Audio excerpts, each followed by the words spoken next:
Assalamualaikum warahmatullahi wabarakatuh. Halo semuanya, perkenalkan nama saya Wadi Yurismawati dengan NIM S1S1240080. Pada video kali ini saya buat dengan tujuan untuk memenuhi tugas pada mata kuliah Sistem Operasi. Di sini saya akan menjelaskan beberapa bagian terkait dengan sistem operasi. Adapun bagian-bagian yang akan saya jelaskan yaitu pengertian dari sistem operasi, jenis-jenis sistem operasi, contoh dari sistem operasi beserta kelebihan dan kekurangannya. Nah, yang pertama kita masuk pada bagian apa sih itu sistem operasi? Sistem operasi atau dalam bahasa Inggris juga dikenal sebagai operating system merupakan salah satu software terpenting yang berjalan pada sebuah komputer. Disebut sebagai salah satu bagian terpenting karena OS berfungsi untuk menerjemahkan perintah yang diberikan oleh user ke bahasa yang dipahami oleh komputer atau bahasa pemrograman. Sehingga OS ini berperan layaknya jembatan penghubung antara pengguna dengan komputer agar dapat saling berkomunikasi. Nah, sistem operasi ini memiliki beberapa fungsi utama. Yang pertama yaitu sebagai proses manajemen. Sistem operasi berfungsi dalam melakukan pengelolaan proses dan memastikan bahwa setiap proses yang berjalan tersebut menerima cukup waktu agar dapat berfungsi dengan baik. Kedua yaitu device management. Fungsi lainnya adalah untuk device management atau pengelolaan perangkat. OS ini berfungsi untuk mengontrol input dan output perangkat, kemudian juga berfungsi dalam mengatur alokasi dan dealokasi untuk perangkat. Yang ketiga yaitu memory management, berfungsi dalam mengelola alokasi dan dealokasi memory space untuk kebutuhan setiap program. Keempat, ada file management. OS juga berfungsi dalam melakukan berbagai pengelolaan terkait file, seperti penamaan, pembagian, dan perlindungan file. Dan yang terakhir ada security. OS juga memiliki fungsi yang cukup penting bagi keamanan, yaitu dengan menyediakan berbagai teknik yang dapat menjamin integritas dan kerahasiaan data pengguna. Kemudian, kita masuk pada jenis-jenis dari sistem operasi. Jenis-jenis sistem operasi ini dapat dibedakan berdasarkan pengguna, berdasarkan tugas, dan berdasarkan sistem operasi yang populer. Nah, yang pertama kita akan membahas perbedaannya berdasarkan pengguna. Perbedaan berdasarkan pengguna ini terbagi ke dalam dua bagian, yaitu Single User OS dan Multi-User OS. Single User OS merupakan sistem operasi yang hanya digunakan oleh satu orang dalam satu waktu. Contohnya adalah Windows 10 dan macOS. Multi-User OS merupakan sistem operasi yang bisa digunakan oleh banyak pengguna secara bersamaan, seperti Unix atau Linux server yang dipakai di jaringan komputer dan server. Kemudian, sistem operasi juga dapat dibedakan berdasarkan tugasnya. Yang pertama yaitu ada Batch OS. Pengguna dari jenis OS 1 ini tidak berinteraksi langsung dengan komputer, melainkan setiap tugasnya akan disiapkan oleh pengguna melalui sebuah perangkat offline seperti punch card. Kemudian, punch card tersebut akan diserahkan ke operator komputer untuk dikelompokkan berdasarkan persyaratan komputasi. Maka, selanjutnya oleh operator akan dieksekusi per kelompok atau batch. Tujuan dari pengelompokan ini adalah untuk mempercepat pemrosesan agar menjadi lebih efisien. Kemudian ada Real-Time OS. Real-Time OS merupakan jenis OS yang memerlukan waktu interval sesingkat mungkin untuk memproses dan merespon input yang diberikan, sehingga jenis ini menyajikan sistem dengan waktu yang nyata atau real-time dan cocok digunakan untuk keperluan yang memiliki waktu singkat atau deadline tertentu. Nah, real-time OS ini terbagi ke dalam dua bagian, ada yang hard real-time dan soft real-time. Perbedaannya adalah, jika hard real-time cocok digunakan untuk aplikasi dengan batasan waktu yang cukup ketat, misalnya sistem yang dibangun untuk keperluan penyelamatan, seperti parasut dan airbag. Sedangkan soft real-time merupakan jenis real-time OS yang cocok digunakan untuk aplikasi dengan batasan waktu yang tidak begitu ketat, misalnya untuk sistem reservasi. Kemudian ada sistem operasi ini juga jenisnya dapat dibedakan berdasarkan sistem operasi yang populer. Yang pertama yaitu ada Distributed OS. Distributed OS ini menghubungkan beberapa komputer melalui satu saluran komunikasi. Setiap komputer memiliki CPU dan memorinya sendiri, sehingga sistem dapat menjalankan beberapa fungsi yang berbeda.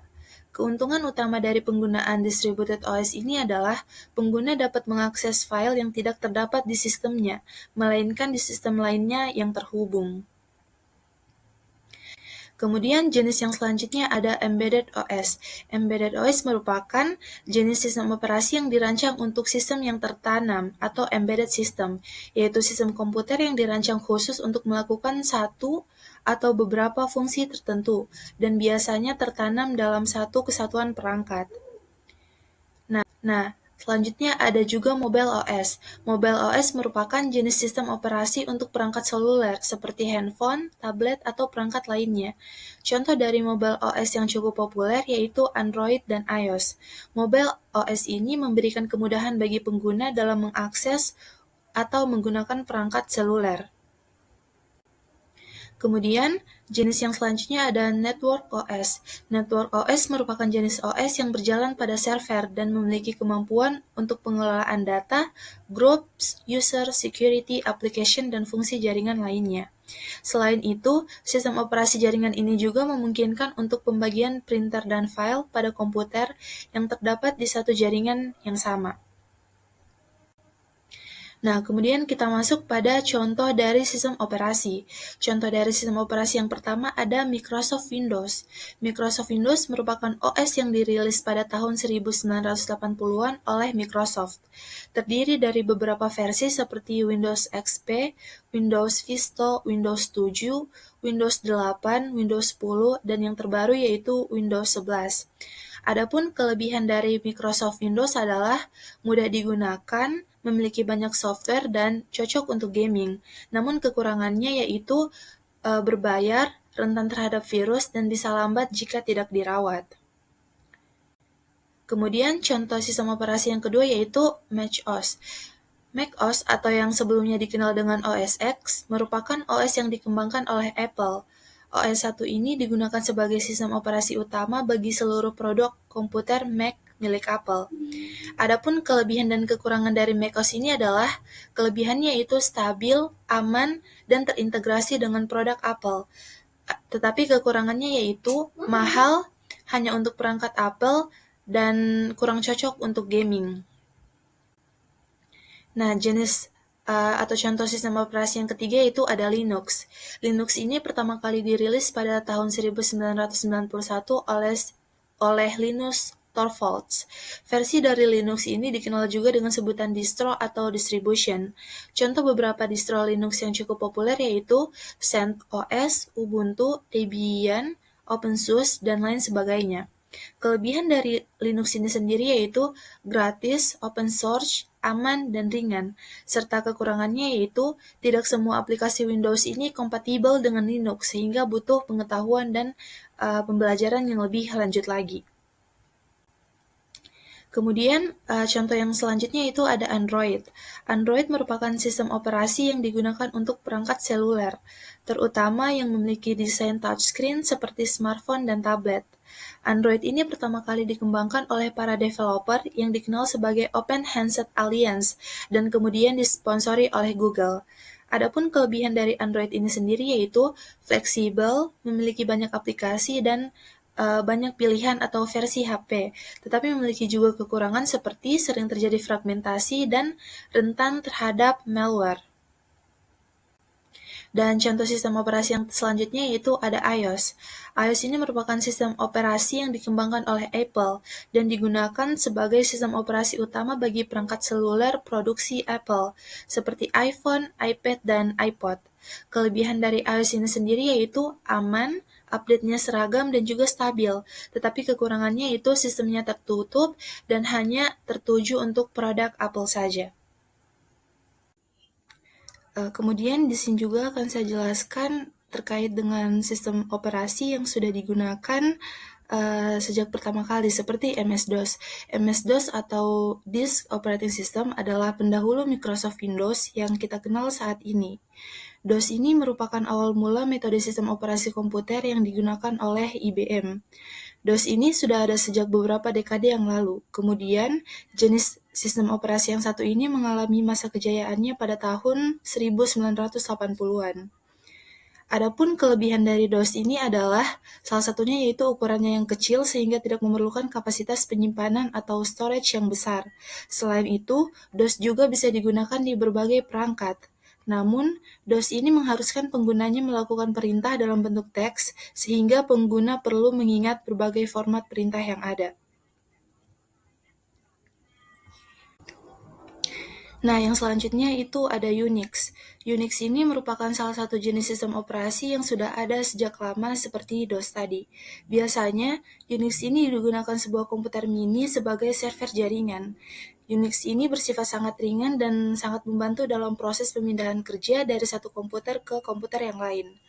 Adapun kelebihan dari Unix ini sendiri yaitu dapat digunakan secara multi-user atau lebih dari satu pengguna dalam waktu yang bersamaan. Selain itu, sistem file dalam Unix juga bersifat hierarkial yang akan memudahkan dalam mengakses data. Di sisi lain, Unix ini sendiri juga memiliki kekurangan, seperti Unix ini tidak memiliki tampilan dan grafis yang menarik. Adapun sistem operasi ini membutuhkan storage yang besar dan sulit dioperasikan oleh pengguna awam. Unix ini juga belum terkompatibel dengan semua hardware. Nah, jenis yang selanjutnya yaitu ada Chrome OS. Chrome OS ini adalah salah satu jenis sistem operasi yang paling baru. Sistem operasi ini dikembangkan oleh Google dan dirilis pada Juni 2011. Chrome OS ini berbasis Linux dan hanya dapat digunakan di perangkat tertentu seperti Chromebook. Sistem operasi Chrome ini memiliki tampilan yang minimalis. Selain itu, awalnya Chrome OS juga hanya bisa menjalankan beberapa aplikasi sederhana. Namun, seiring berjalannya waktu, kini Chrome OS juga dapat digunakan untuk menjalankan aplikasi-aplikasi Android. Nah, kesimpulan dari beberapa yang telah saya jelaskan di awal yaitu sistem operasi adalah komponen utama dalam perangkat digital. Ada beberapa jenis OS berdasarkan fungsi dan penggunaannya, dan setiap OS itu sendiri mempunyai kelebihan dan kekurangan tergantung kebutuhan pengguna. Mungkin itu saja beberapa penjelasan yang dapat saya jelaskan terkait dengan sistem operasi. Terima kasih sudah menonton. Akhir kata, wassalamualaikum warahmatullahi wabarakatuh.